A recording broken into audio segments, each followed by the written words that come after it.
Muy buenas a todos y todas y bienvenidos de nuevo a Paganos del Mundo. Yo soy Harriet Wileva y como siempre estoy con vosotros una vez al mes, cada sábado en CSMP. Hoy vamos a hablar de Jotun y gigantes. He titulado así el programa, pero bien podría llamarse de Jotun, gigantes, fomorianos, Firbolg y otras entidades que nos podemos encontrar en muchísimos mitos a lo largo y ancho del mundo. No pueden ser considerados dioses como tal, aunque hay algunas personas y algunos grupos que los consideran dioses, porque en sí lo que se suelen considerar por la mayor parte de los paganos del mundo son fuerzas primigenias de la naturaleza, fuerzas primigenias que están en la tierra. Esa es la visión que se suele dar a este tipo de entidades en las que hoy me gustaría entrar a explicar, porque muchas veces son las grandes desconocidas, las grandes olvidadas y también las grandes temidas. Y son temidas, la verdad, por una muy buena razón. Vamos a empezar hablando de qué tipo de fuerzas estamos hablando, porque puede que no nos suene o que nos suenen los Jotun o que nos suenen los titanes o que nos suenen otro tipo de entidades. Vamos a dar unas pinceladas primero sobre qué nos podemos encontrar cuando estamos hablando de este tipo de seres. Primero tenemos que fijarnos en qué es el ser humano y en dónde vive y en qué vive. El ser humano suele vivir en una cultura, suele vivir en una sociedad, en un grupo que tiene sus propias normas sociales. Tiene una estructura social, tiene una cultura en la cual ha sido inculturado y las cosas para el ser humano son así. Las leyes hay que cumplirlas, la tribu hay que obedecerla o el jefe de la tribu hay que obedecerle. Hay que cumplir con una serie de preceptos socioculturales y entonces serás aceptado por tu tribu. Eso es algo que se puede cumplir muy fácilmente siempre y cuando seas un individuo que no, digamos que no seas un psicópata integrado en la sociedad ni seas nada así raro, ¿no? Todo eso es relativamente manejable por la mayor parte de los individuos y no hay mayor problema. Sin embargo, un día resulta que hay, pues no sé, una gran epidemia y eso no se puede controlar, hay un desprendimiento de tierra o hay un terremoto, hay un grandísimo incendio y tienes que dejar tu casa, alguien muere, pues por ejemplo, porque hay una inundación. Todo ese tipo de fuerzas son fuerzas que ni la cultura ni la sociedad puede llegar a dominar. Se pueden de alguna manera mitigar y, por ejemplo, en la cultura contemporánea eso se ha visto cuando se ha hablado muchísimo de que se habría prevenido el desastre, por ejemplo, del huracán Katrina de hace unos cuantos años si se hubiera cuidado mucho más todo lo que era el litoral de la costa de Luisiana. Eso ha sido algo que se ha comentado muchísimo, pero en realidad nadie está exento de eso por mucha tecnología que se tenga y por muchos adelantos que tenga un país o una aldea o una civilización. Es muy difícil ir contra las fuerzas de la naturaleza. Y bueno, pues eso claro que lo sabían las personas paganas que vivían hace milenios en el mundo. El ser humano nunca ha sido tonto, no hemos cambiado tanto, eso es algo que lo digo en todos los programas, lo sé, y es así, no hemos cambiado casi nada, o sea, como especie seguimos estando con las mismas preocupaciones que hace unos cuantos milenios, lo que pasa es que ahora tenemos mucho más acceso a la tecnología.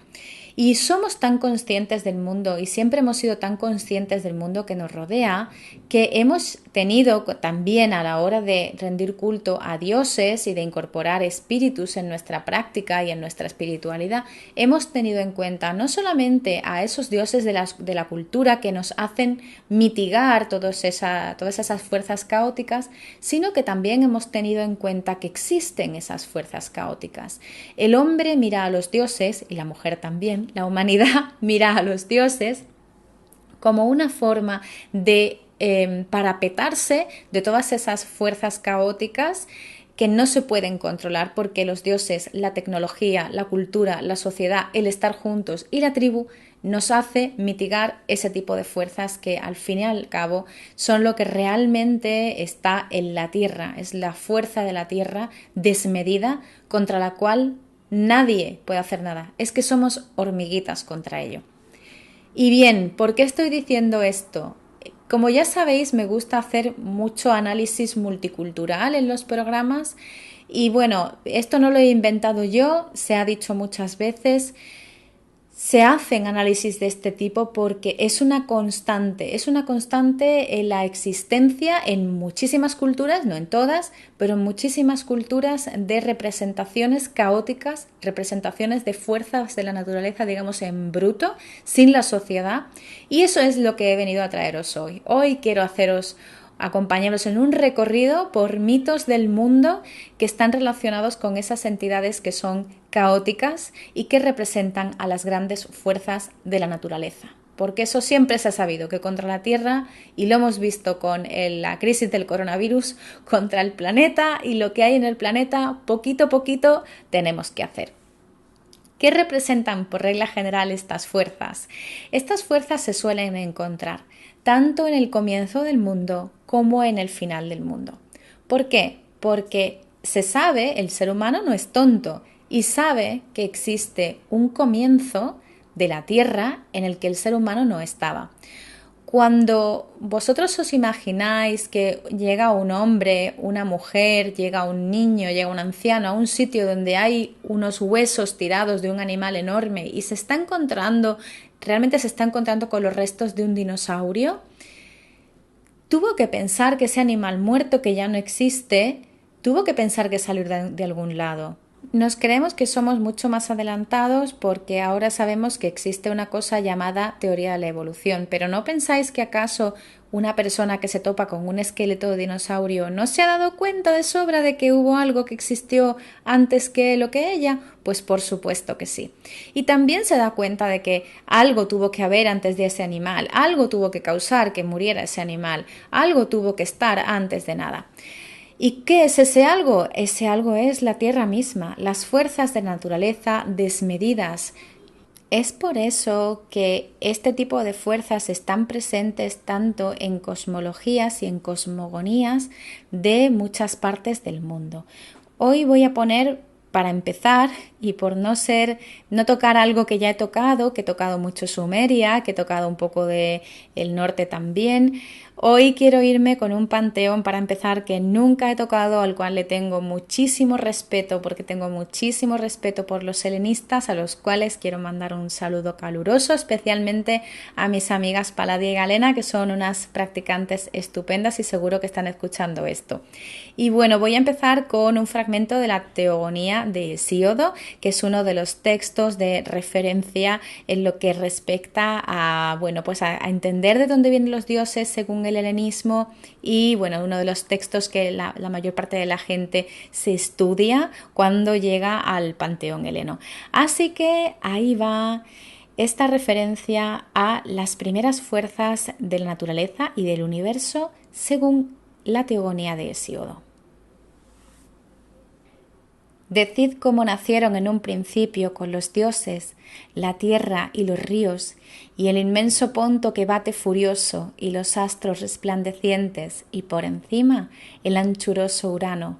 Decid también que dioses, manantial de bienes, nacieron de ellos, y cómo, tras de repartirse en el origen honores y riquezas, se apoderaron del Olimpo, el de numerosas cimas. Decidme estas cosas, musas, de moradas olímpicas, y cuáles de entre ellas fueron las primeras en un principio.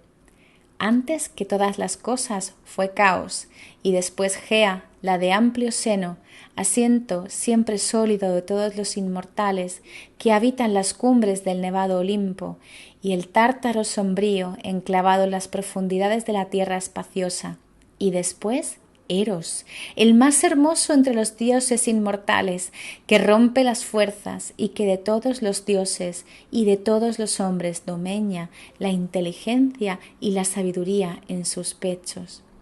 Y de Caos nacieron Erebo y la negra Nix Éter y Hémero nacieron, porque los concibió ella tras de unirse de amor a Erebo.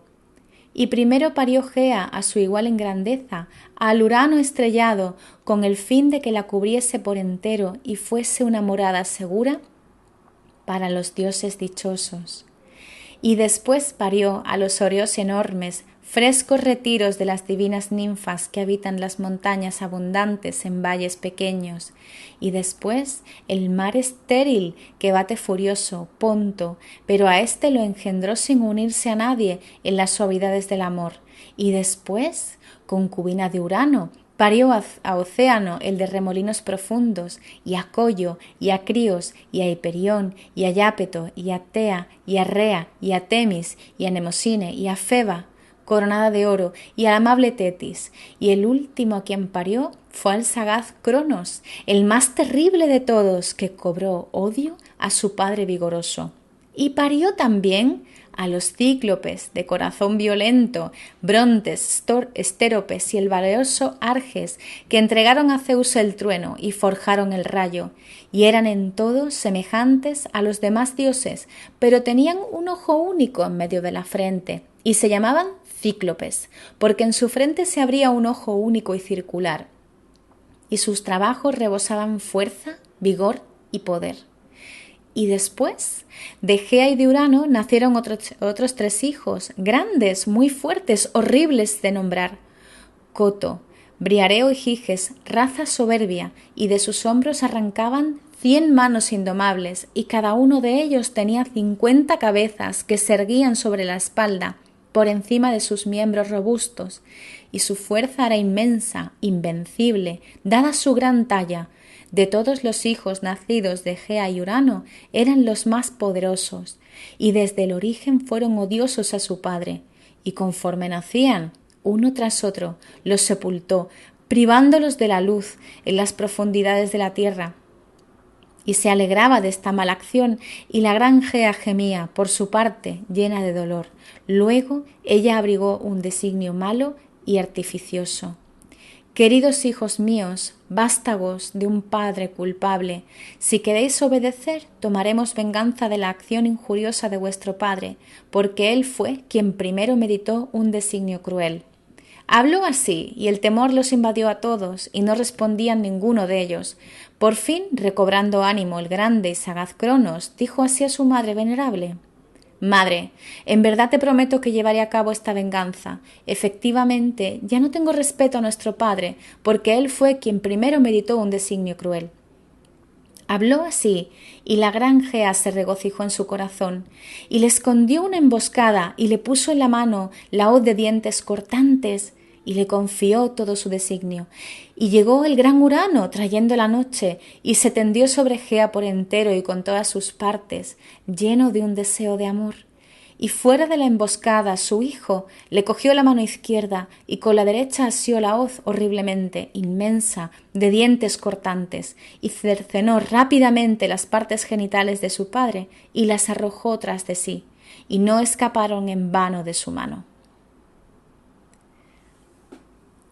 Bueno, lo voy a dejar aquí porque es mucho más largo en realidad el mito. Es muy bonito, como veis, no solamente plantea que son las primeras fuerzas de la naturaleza, sino que además hay interacciones entre ellas. Está Urano, que es el cielo, y está como en interacción con la tierra, es decir, ellos son pareja, aunque ella también lo ha parido a él, ¿no? Es como su madre a la vez y su esposa. Y bueno, pues ellos tienen sus interacciones, paren unos hijos, y esta primera generación de no dioses, sino bueno, pues titanes y demás, están en realidad siempre en lucha con la siguiente generación. Aquí he nombrado, cuando he leído la Teogonía de Hesíodo, he nombrado a Urano y a Cronos. Cronos es el tiempo, yo creo que esto es más que conocido por la mayor parte de la gente. Como veis, las formas que tienen ellos son unas formas raras, no son humanos, no se parecen a las personas, son como, bueno, tienen muchos brazos, tienen a lo mejor un ojo, tienen tantas cabezas, entonces no llegan a ser humanos, ellos no son humanos, ¿vale? No se parecen a nosotros, son incontrolables, tienen parecido, lógicamente, porque nosotros venimos de ellos, pero de alguna manera nuestros dioses vienen de ellos, pero no somos nosotros en absoluto, no se parecen a nosotros al final. son fuerzas con las que no podemos razonar, porque tienen muchas más cabezas que nosotros, porque tienen muchos más brazos que nosotros, o porque por alguna razón, en definitiva, juegan en otra liga. Y como decía, aparece Cronos, que se enfrenta a Urano, vence a Urano con una emboscada con ayuda de su madre, y posteriormente esto volverá a suceder con Zeus, en la generación de los dioses olímpicos, con su propio padre, que es el mismo Cronos. O sea, van como, bueno, yo te voy matando a ti o te voy fastidiando de alguna forma o te encierro o te etcétera. Y de aquí pues surge esa idea que decía antes, ¿no? Están esas fuerzas de la naturaleza que no se pueden controlar, están las fuerzas muy primigenias y luego empieza ya el concepto del tiempo, otros conceptos que van a la par y finalmente llega como la civilización. La civilización, las leyes, los humanos, todo lo que es afín a los seres humanos. Y eso llega ya prácticamente al final. Antes ha habido 2 generaciones según la mitología helénica. O sea, que los griegos lo tenían muy claro, que nosotros éramos los últimos en llegar. Esa es la conclusión a la que yo llego. Como veis, esto también pasa en otras cosmologías, es decir, que hay fuerzas incontrolables de la naturaleza. No son exactamente gigantes o bueno, no lo tengo muy claro en este caso, que me perdonen mis amigos los queméticos, pero en Egipto también sucede que hay una serie de dioses que empiezan representando pues fuerzas muy primigenias de la naturaleza. No sé siquiera si llamarles dioses, son fuerzas muy primigenias de la naturaleza. Y un saludo a todos mis amigos queméticos que me estén escuchando y os mando un besazo. Muy bien. Vamos a parar aquí, me voy a tomar un vaso de agua y voy a retomar porque hemos empezado con el inicio del mundo y una introducción al inicio del mundo y lo que tienen que decirnos estos Jotun gigantes, titanes, etc, etc, etc. Y luego vamos a seguir con uno también muy poquito conocido, que vienen del panteón irlandés, y vamos a terminar con el panteón nórdico un poquito más adelante. Así que no te despistes. Muy bien, estamos de vuelta en Paganos del Mundo después de este pequeño break, este pequeño descanso musical que hemos tenido en el día de hoy. Y vamos a continuar en nuestro programa de esta semana yéndonos a otra parte del mundo que no está muy distante de la antigua Grecia, pero sí que está a un pelín de trecho. Nos vamos a ir al otro sitio, al otro lado de Europa y vamos a ir directos a Irlanda y vamos a revisar uno de los mitos irlandeses hablando de los fomorianos. Ya hemos estado hablando de que hay fuerzas de la naturaleza que son incontrolables, que no se pueden domar de ninguna manera, que es imposible actuar contra ellas, que el ser humano eso lo sabe, por lo menos hemos tenido la decencia de ser un poquito humildes a ese respecto. Y cómo no, también hay otras muchas culturas que hablan de estas fuerzas de la naturaleza y que las incorporan en sus ciclos mitológicos. Uno de ellos son los irlandeses, los celtas irlandeses. Ya sabemos que celtas hay muchos, que decimos muchas veces muy alegremente los celtas tal, pero estamos hablando de muchas tribus celtas, muchas culturas celtas, muchas civilizaciones celtas y en este caso el mito que voy a leer ahora pertenece a los ciclos irlandeses. Por poneros en situación, para que entendáis un poquito mejor cómo van las cosas por Irlanda, que no es lo mismo que en Grecia, aunque tienen puntos en común, hemos visto que en Grecia la teogonía de Hesíodo se iba formando el mundo, pero en Irlanda lo que sucede es que está Irlanda y van llegando tribus. Entonces llegan unas tribus y lógicamente esas tribus tienen un efecto sobre la tierra que ya existe. Llegan otras hasta que finalmente llegan los Tuatha de Danann.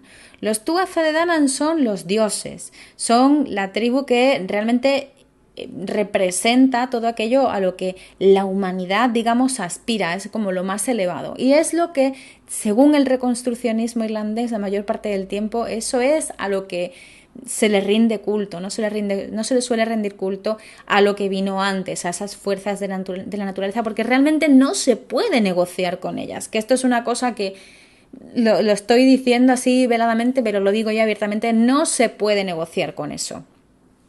Bueno, parte de esas fuerzas de la naturaleza anteriores, primigenias, fueron los fomorianos y los firbolg. Especialmente los Tuatha de Danann tienen mucha relación, bueno, tienen guerras, lógicamente con todo, pero tienen muchísima relación con los fomorianos porque llegado el momento, en todo lo que viene siendo el libro de las invasiones, que es el nombre que recibe, digamos, el compendio de historias acerca de Irlanda y de todas las tribus que poblaron Irlanda, llega un momento en el libro de las invasiones en los cuales los Tuatha de Danann se emparentan con los fomorianos mediante, bueno, pues el matrimonio, que es lo que se suele utilizar para esto, ¿no? Es como la gente al final se hace familia. Aún así, tanto los fomorianos como los Tuatha de Danann como los firbolg siguen siendo enemigos acérrimos, enemigos íntimos. Y para muestra un botón os traigo un pequeño, bueno, es un mito que viene del libro de las invasiones. Lo que pasa es que está, digamos, curado para que lo entendamos todos, para que, bueno, sea en un lenguaje sencillo. En un libro que se llama Los celtas de T.W. Rolleston. Y bueno, este libro lo tengo hace mucho tiempo y fue como yo empecé a leerme los mitos celtas, creo que está bastante bien explicado. Y voy a empezar a leer el capítulo sobre la llegada de Lugh, que Lugh es el dios del sol, es uno de los Tuatha de Danann. No voy a entrar ahora tampoco mucho en el origen de Lugh ni nada de eso, tiene un origen en sí y tiene una historia en sí bastante grande, pero bueno, voy a hablar de la llegada de Lugh para que entendáis cómo es esa oposición entre las fuerzas civilizadoras entre las cuales se encuentra el sol que permite la civilización, la vida, el campo, etc., etc., y esas fuerzas oscuras, caóticas, que se consideraban tanto los fomorianos como los firbolg. Así pues, os dejo con la historia de la llegada de Lugh.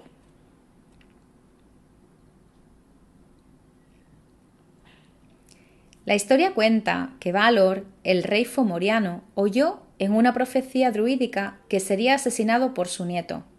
Su único descendiente era una niña llamada Eidlin. Para alejar el destino de él, igual que a Crisios, padre de Dánae en la mitología griega, la encerró en una alta torre que hizo construir en un escarpado promontorio, el Tor Mor, en la isla de Tori. Puso a la niña a cargo de 12 matronas, que fueron estrictamente encargadas de que no viera nunca la cara de un hombre y que nunca supiera que existían seres de otro sexo que no fuera el suyo. En este aislamiento creció Eidlin, como todas las princesas secuestradas, convirtiéndose en una doncella de belleza sin igual.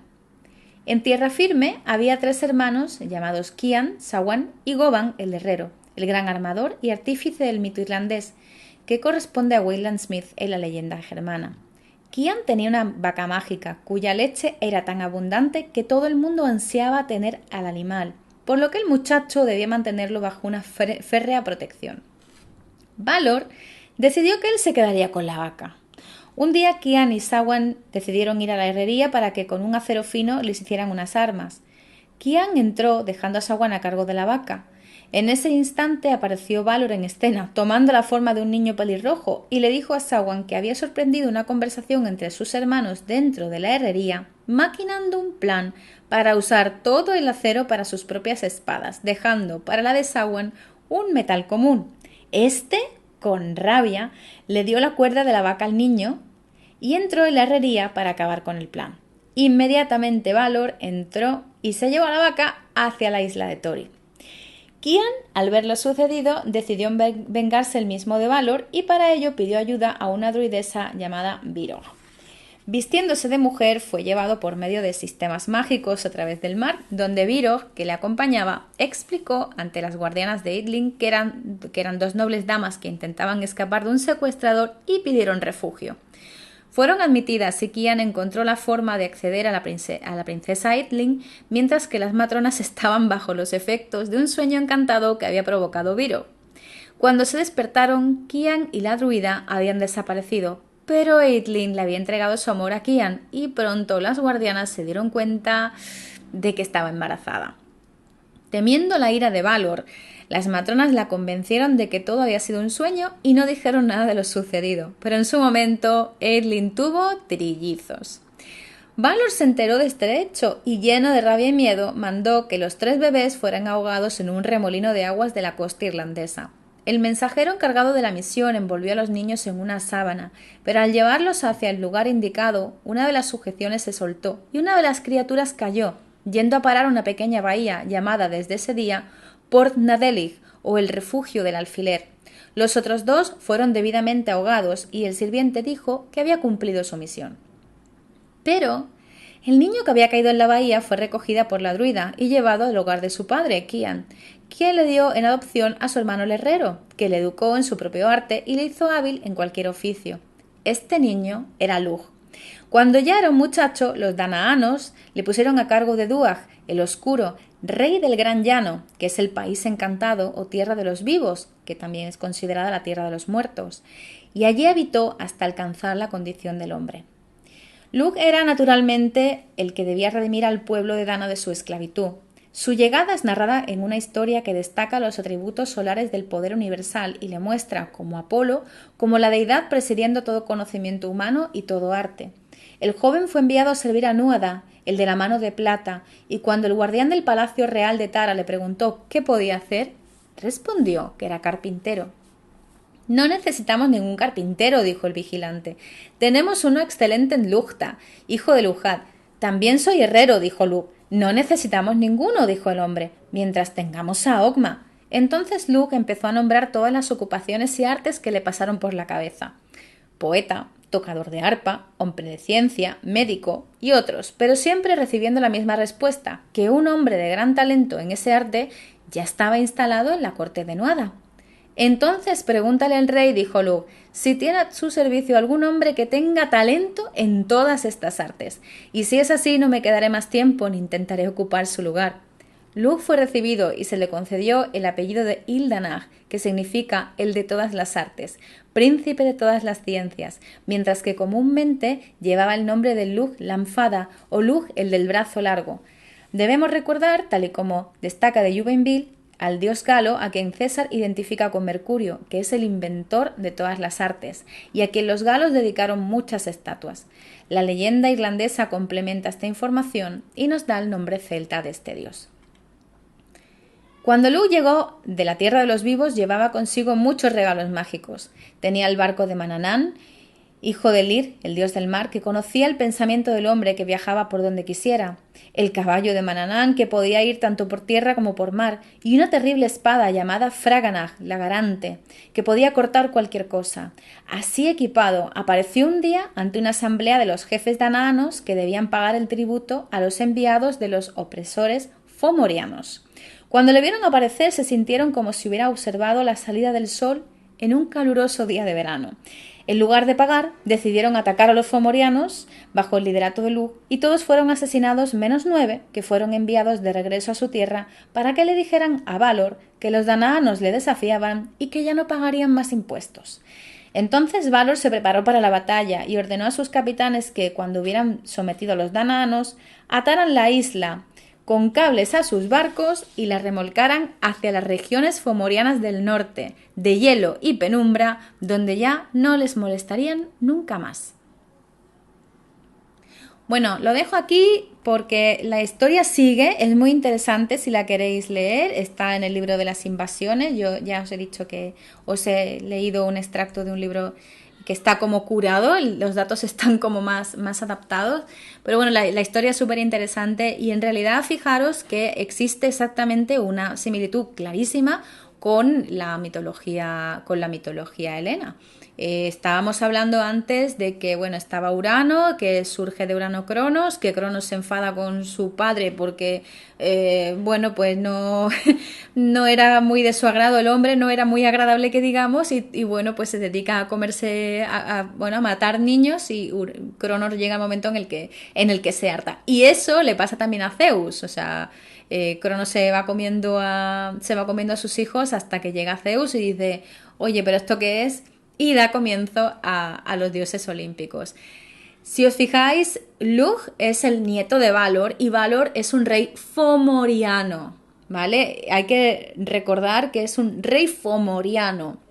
Lo que pasa es que Lug es el hijo de la mezcla de los dos, tanto de los Tuatha de Danann como de los fomorianos. Como tal, digamos que es el heredero lógico de toda Irlanda, tanto por un lado como por el otro. Y es el dios del sol. Aúna en sí todas las artes de la civilización. Estábamos hablando antes de que cuando se nos presentan este tipo de dioses son dioses de la civilización.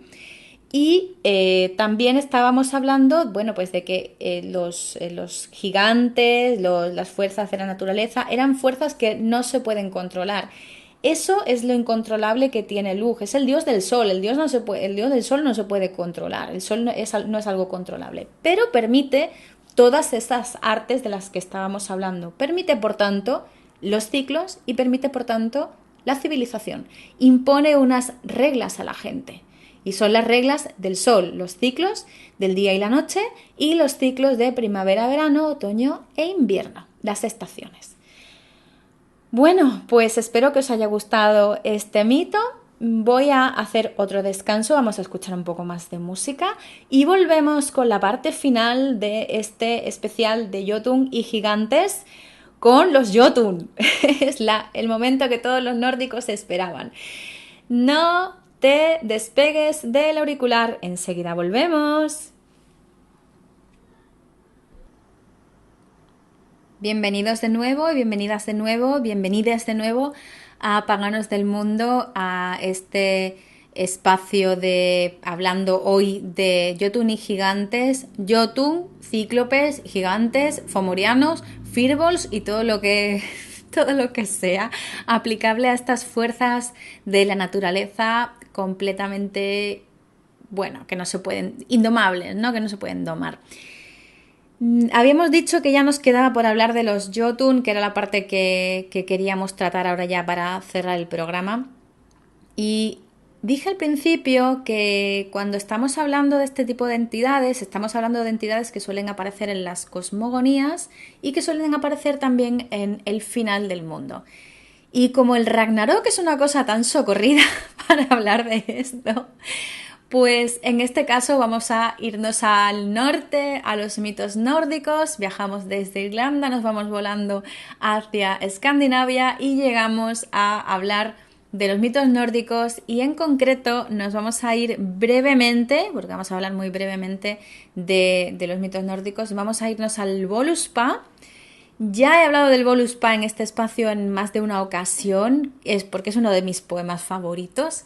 No sé si lo sabéis, no sé si habéis escuchado algún otro programa que ha hablado de este tema, pero bueno, por si acaso, el Voluspa es la profecía, es una profecía de una sibila, se le suele llamar así, aunque la palabra sibila realmente no es nórdica. Y lo que narra es que el dios Odín se va muy ufano a hablar con una chamana, con una volva, con una bruja que había pues en un túmulo en determinado lugar. Y entonces le hace una serie de preguntas en plan de, oye, ¿tú cómo de inteligente, lista, sabia eres? Y entonces la tía le dice, la mujer le dice, es una difunta, ¿eh? Y yo he visto el principio del mundo, yo he visto el final del mundo, yo he visto dónde tienes tu ojo, Odín, porque yo soy súper, súper sabia, súper lista, súper poderosa y sé hasta los secretos de los dioses. Así es la señora. Nos dan también una idea de hasta qué punto cómo estaban vistas las brujas en la cultura nórdica, ¿no? Concretamente en el Voluspa se habla, o en la Voluspa se habla de Surt, que es es un Jotun, es uno de de las entidades identificadas como Jotun. Hay varios tipos de Jotun, hay varios tipos de gigante. Responden más o menos a las mismas características que hemos estado viendo hasta ahora. Lo que pasa es que en este caso concreto puede haber diferencia entre gigantes de hielo y gigantes de fuego. En el caso de Surt en particular, es un gigante de fuego. Habita en una región que se llama Muspelheim, que es el reino del fuego. Muspel es lo que se dice. Y se dice de Surt que está en la frontera de Muspel. ¿Qué es el Ragnarok? Esto seguramente un odinista, un asatru, saludos a todos mis amigos asatru, hoy estoy saludando a todo el mundo, pero bueno, ya está, daros todos por saludados, besados y abrazados. Seguramente un asatru de esto lo puede explicar mucho mejor que yo, pero así, grosso modo, es el final del mundo. Es un momento en el que hay un cambio de ciclo y el Ragnarok viene así y ya está. ¿Qué ocurre? Que el Ragnarok consiste principalmente en que el mundo, que hasta ese momento está liderado por los Aesir, que son los dioses, Odín, Frigg y toda su familia, pues llega un momento en el que los Jotun toman el control de nuevo y se lía la de Dios, especialmente con Loki al frente, los hijos de Loki, que Loki también es considerado un gigante, por cierto, no es considerado un dios. Hay gente que dice, es un dios, el hermano de Thor. El otro día escuché a una persona decir que era el hermano de Thor y yo dije, no, eso es Marvel. Realmente no tiene nada que ver con el mito nórdico a ese respecto. Marvel ha hecho mucho daño. Pero bueno, como os decía, pues se monta la de Dios en el Ragnarok y al final pues se acaba el mundo, ¿no? El mundo tal y como lo conocemos. Y Surt es uno de los que está formando parte de ese Ragnarok, de ese cierre de ciclo, de ese final del mundo, igual que el gigante Ymir, por ejemplo, fue el que hizo posible que se creara el mundo, ¿no? Entonces tenemos al principio y al final del mundo, tenemos a Jotun, gigantes. De ahí el nombre del programa de hoy. Así que voy a leeros un pequeñísimo fragmento de la Voluspa. La Voluspa es muy largo, es un poema súper largo. Y os voy a leer un pequeño fragmento sobre Surt, el que se dice que está en la frontera de Muspel.